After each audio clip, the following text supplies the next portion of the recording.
অনেক জায়গায় বৈশাখের মেলা হচ্ছে, তাই আমিও ভাবলাম একটা মেলা থেকে ঘুরে আসা যায়। তো আমি গিয়েছিলাম চীন মৈত্রী সম্মেলন কেন্দ্রে যে মেলাটা হচ্ছে সেখানে। এই মেলাটা এইবার বৈশাখের সবচেয়ে জমজমাট মেলাও বলা যায়। মেলায় পৌঁছেই প্রথমে আমি একটা ঝালমুড়ি খেলাম, তারপর টিকিট কেটে ভিতরে ঢুকে পড়লাম। ঢুকতেই অনেক সুন্দর রিক্সা পেইন্ট করা জিনিসপত্রের একটা স্টল দেখলাম। মেলায় বেশিরভাগ আমাদের দেশীয় জিনিসপত্র স্টলগুলোই ছিল। আর এই তো এই স্টলটাতে এখানে লাইভ রেশম থেকে সুতা বানানো দেখাচ্ছিল। বেশ কিছু জুয়েলারি শপও ছিল, যদিও আমার জুয়েলারি গুলো একটু ওভার প্রাইসড লেগেছে।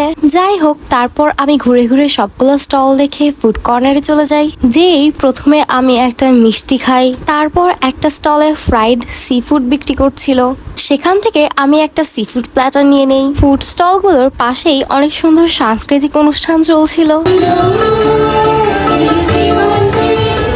আফটার দ্যাট আমি বিউটি লাচ্ছি স্টলে চলে যাই, সেখান থেকে একটা লাচ্ছি খাই, আর সবশেষে আমি মোমো খেয়ে মেলা থেকে বের হয়ে যাই। এরপর সুন্দর একটা ভিউ দেখতে দেখতে আমি বাসায় ফিরে আসি।